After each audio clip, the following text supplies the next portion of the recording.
प्यारे स्टूडेंट, स्वागत है आप सभी का अपना चैनल न्यू क्लासेस में। आज का वीडियो क्लास 10th के स्टूडेंट के लिए काफ़ी इंपॉर्टेंट होने वाला है और आज मैं अभी आप लोगों को फोर सेट का यानी कि साइंस का जो फोर सेट है इसका मैं फुल सॉल्यूशन आप लोगों को अभी करवाने वाला हूं। और इनसे पहले मैं सेट 1, सेट 2 और सेट 3 का वीडियो अपलोड कर दिया है। अगर आप लोग नहीं देखे हैं तो नीचे डिस्क्रिप्शन में उसका लिंक है, आप लोग जा करके देख सकते हैं, जो फाइनल एग्जाम के लिए काफ़ी इंपॉर्टेंट है। ठीक है, काफ़ी सारे स्टूडेंट का कमेंट था कि सर कब आएगा न्यू मॉडल पेपर, और अभी आप लोगों के लिए 5-5 मॉडल सेट जारी हो गया है। तो आप लोग कहाँ पर सोए हैं? हर एक वीडियो को देखिए, याद करके रखिए, टॉप करना है कि नहीं आप लोगों को।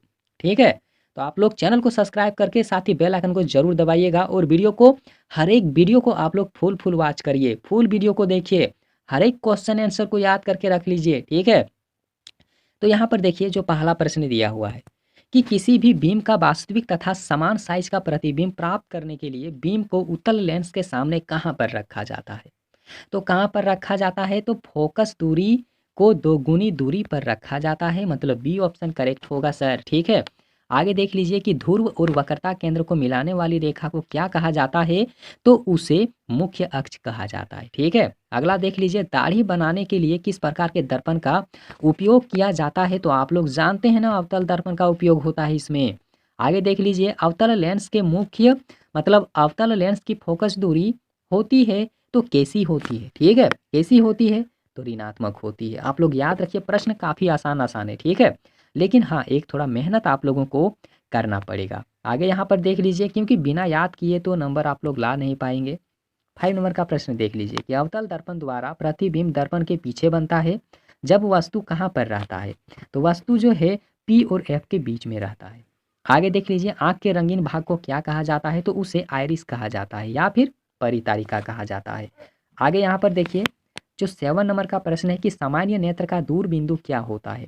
तो सामान्य नेत्र का जो दूर बिंदु है वो अनंत तक होता है, लेकिन अगर यहाँ पर निकट निकट दूर बिंदु कहा जाए तो 25 सेंटीमीटर तक होगा। ठीक है, लेकिन इसका राइट आंसर डी ऑप्शन होगा। ठीक है, आगे यहाँ पर देखिए कि प्रतिदिन सूर्योदय और सूर्यास्त के बीच में लगभग कितने मिनट का अंतर होता है? तो सिर्फ और सिर्फ 2 मिनट का अंतर होता है। आप लोग याद रखिएगा। ठीक है, नहीं जानते हैं, दिमाग में इस बात को सेट करके रख लीजिए। आगे देखिए, दृष्टि दोष मुख्यतः होते हैं, तो दृष्टि दोष जो हैं वो कितने प्रकार के होते हैं? ठीक है, तो याद रखना है 3 प्रकार के होते हैं। कौन कौन से बाद में बताऊंगा। ठीक है, आगे यहाँ पर देख लीजिए, किसी भी विद्युत बल्ब का जो अनुमानताक है यानी कि कितना है? तो 220 वाट है, और यहाँ पर मतलब वोल्टेज है, यहाँ पर देख लीजिए 100 वाट का दिया हुआ है।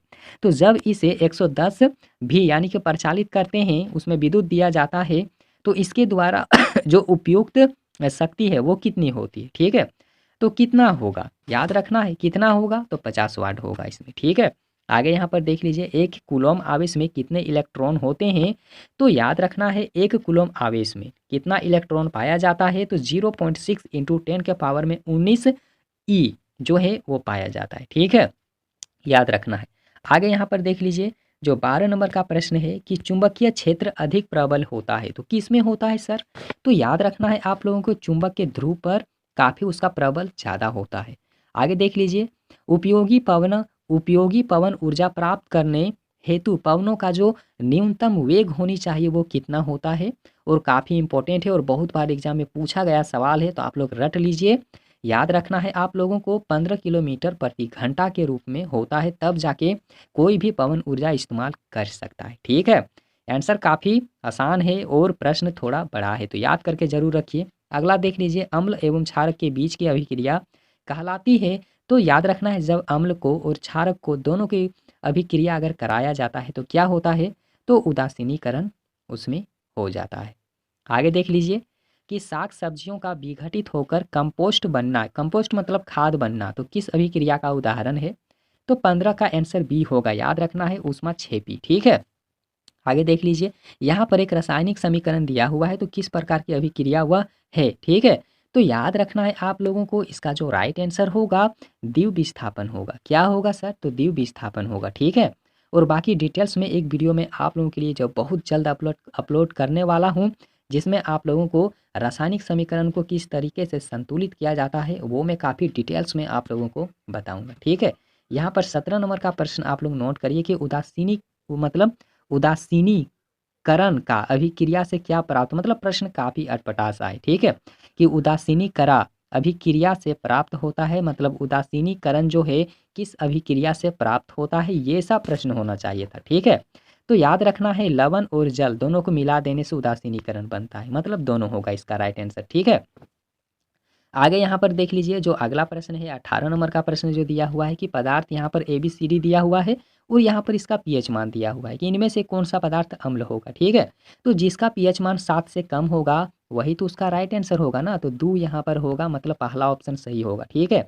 आगे यहाँ पर देख लीजिए कि एंटासिड का उदाहरण कौन वाला होगा, तो एंटासिड का उदाहरण कौन वाला होगा सर, तो याद रखना है आप लोगों को यहाँ पर जो मिल्क ऑफ मैग्नीशिया है और बेकिंग सोडा है दोनों होगा, ठीक है, सी ऑप्शन करेक्ट होगा। आगे यहाँ पर देख लीजिए कौन सा पदार्थ क्लोरीन से अभिक्रिया करके विरंजक चूर्ण बनाता है, तो याद रखना है CaO इसका राइट आंसर होगा, मतलब डी ऑप्शन सही होगा सर, ठीक है। आगे देख लीजिए उभयधर्मी के ऑक्साइड के उदाहरण कौन वाला है, तो याद रखना है यहाँ जो पहला दूसरा दोनों सही है, दूसरा यानी कि सी ऑप्शन करेक्ट आंसर है, ठीक है।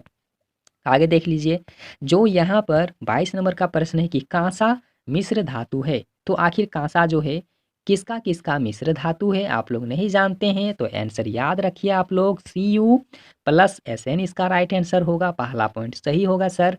आगे यहाँ पर देख लीजिए जो काफ़ी एग्जाम में पूछा गया सवाल है कि चाकू से काटा जाने वाला धातु का नाम क्या है, तो आंसर याद रखना है आप लोगों को सोडियम जो है वह काफ़ी कमज़ोर धातु होता है जिसे चाकू से काटा जा सकता है, ठीक है, बी ऑप्शन करेक्ट होगा।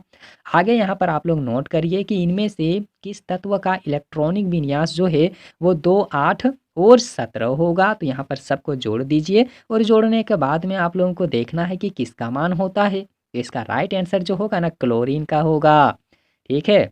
आगे यहाँ पर देखिए जो अगला प्रश्न दिया हुआ है और यहाँ पर पूछा गया कि कौन असत्य है, यहाँ जो पॉइंट है इस पॉइंट को आप लोगों को गौर से पढ़ना है और कौन असत्य है ये आप लोगों को सॉल्व करके बताना है, ठीक है। तो यहाँ पर देख लीजिए बी ऑप्शन इसका करेक्ट होगा, मीथेन असंतृप्त हाइड्रोकार्बन है, ये बिल्कुल गलत है, बी ऑप्शन इसका सही होगा, ठीक है। आगे देख लीजिए कि वेंजिला का अनुसूत्र क्या होता है, तो वेंजिला का अनुसूत्र होता है C6H6, ठीक है, मतलब सी ऑप्शन सर, ठीक है। आगे देख लीजिए इनमें से कौन तत्व उपधातु नहीं है, तो उपधातु का बात यहाँ पर हो रहा है ना, तो हाइड्रोजन होगा। आगे यहाँ पर देख लीजिए अगला जो प्रश्न दिया हुआ है 28 नंबर का प्रश्न है कि पायरुवेट के विखंडन के यह CO2 और यहाँ पर H2O तथा ऊर्जा देता है, तो यह कैसी अभिक्रिया है, ठीक है। तो याद रखना है इसका राइट आंसर जो होगा माइक्रोकॉन्ड्रिया इसका राइट आंसर होगा, ठीक है। आगे यहाँ पर देख लीजिए कि पौधों में वाष्पोत्सर्जन किस भाग में होता है, तो किस भाग में होता है, कहाँ पर पत्ता नजर आ रहा है, तो याद रखना है डी ऑप्शन इसका करेक्ट होगा, ठीक है। अगला प्रश्न देखिए कि अमाशय में कौन सा एंजाइम पाया जाता है, तो अमाशय में पेप्सिन नामक जो एंजाइम है वो पाया जाता है सर, ठीक है। आगे यहाँ पर देख लीजिए कि दो तंत्रिका के मध्य खाली स्थान को क्या कहा जाता है, तो उसे सिनेप्स कहते हैं, सिनेप्स, ठीक है। आगे देख लीजिए अगला जो प्रश्न है कि फल को पकाने के लिए कौन सा हार्मोन उत्तरदायी होता है, और काफ़ी इंपॉर्टेंट प्रश्न है, ठीक है, एग्जाम में पूछा जाने वाला प्रश्न है, आ सकता है एग्जाम में, याद करके रखिएगा। तो देखिए फल को पकाने के लिए जो होता है ना वो एथिलीन हार्मोन का उपयोग किया जाता है, ठीक है, मतलब सी ऑप्शन सही होगा। मलेरिया परजीवी का जो है वो क्या नाम है, ठीक है, मलेरिया परजीवी का नाम क्या है, तो देखिए इसका जो आंसर होगा प्लाज्मोडियम इसका राइट आंसर होगा। आगे देखिए निम्न में कौन मादा जनन तंत्र का भाग नहीं है, याद रखना है मादा जनन तंत्र का भाग नहीं है तो याद रखना है अंडाशय मादा का भाग है, गर्भाशय भी मादा का भाग है, डिंब वाहिनी भी मादा का भाग है, लेकिन लेकिन सर शुक्रवाहिका जो है वो मादा जनन तंत्र का भाग नहीं है, वह नर का भाग है, ठीक है, याद रखना है, तो इसका सी ऑप्शन सही होगा, ठीक। आगे देख लीजिए अगला जो प्रश्न यहाँ पर दिया हुआ है कि मानव शरीर में किस सामान्य कोशिका में गुणसूत्रों के कितने युग्म पाए जाते हैं, तो इसका राइट आंसर होगा 23, यहाँ जो दिया हुआ है ना 23 जोड़ी यानी कि 46, ठीक है, 23 जोड़ी इसका राइट आंसर होगा। और यहाँ पर देखिए कि मानव के स्त्री में लिंग गुणसूत्र पाए जाते हैं, तो स्त्री में जो है लिंग गुणसूत्र क्या होते हैं, तो एक्स एक्स होता है, और लड़कों में सर तो एक्स वाई होता है। तो यहाँ पर इसका आंसर पहला पॉइंट वाला होगा, ठीक है ना। आगे यहाँ पर देख लीजिए, अगला जो यहाँ पर दिया हुआ है, अगला जो प्रश्न है, सॉरी सॉरी सॉरी, हाँ, यहाँ पर देख लीजिए 36 का पहला ही ऑप्शन बिल्कुल राइट आंसर होगा। आगे देख लीजिए कि निम्न में कौन जैविक अनिम्नीकरणीय पदार्थ है। तो यहाँ पर देखिए 37 नंबर का जो आंसर दिया हुआ है ना, DDT, यह बिल्कुल इसका राइट आंसर है, ठीक है। और उसके बाद अगला प्रश्न देखिए कि पेड़ पौधे, जंतु तथा सूक्ष्म जीव पर्यावरण के कैसे घटक हैं। तो वे जैविक घटक हैं, ठीक है। क्या हैं? तो जैविक घटक हैं। 38 नंबर का ए सही होगा। अगला देखिए, ऊर्जा का गैर पारंपरिक स्रोत क्या है। तो याद रखना है कि इसका उपयोग अभी हो रहा है। तो देख लीजिए इसका जो राइट आंसर होगा ना, पवन ऊर्जा ही होगा। और आगे देखिए जो यहाँ पर 40 नंबर का प्रश्न जो दिया हुआ है कि कुलह जल संचयन की एक पुरानी विधि है, यह निम्नलिखित या निम्नांकित किस प्रदेश में उपयोग में लाई जाती है। तो इसका राइट आंसर क्या होगा सर? तो हिमाचल प्रदेश होगा। और आप लोगों के लिए 40 प्रश्न काफ़ी इंपॉर्टेंट था, ठीक है। आप लोग और एक बार देख के रिपीट कर लीजिए, याद करके रखिए। और इसके बाद में मैं आप लोगों को जो मतलब 5 सेट है उसका सॉल्यूशन बहुत जल्द अपलोड कर दूंगा, ठीक है। आप लोग हर एक वीडियो को देख लीजिए, काफ़ी काफ़ी इंपॉर्टेंट सवाल है जो फाइनल एग्जाम में पूछे जाने वाले सवाल है, ठीक है। तो वीडियो को लाइक करिए, अपने दोस्तों के पास में ज़रूर शेयर करिए, और वीडियो देखने के लिए बहुत बहुत धन्यवाद।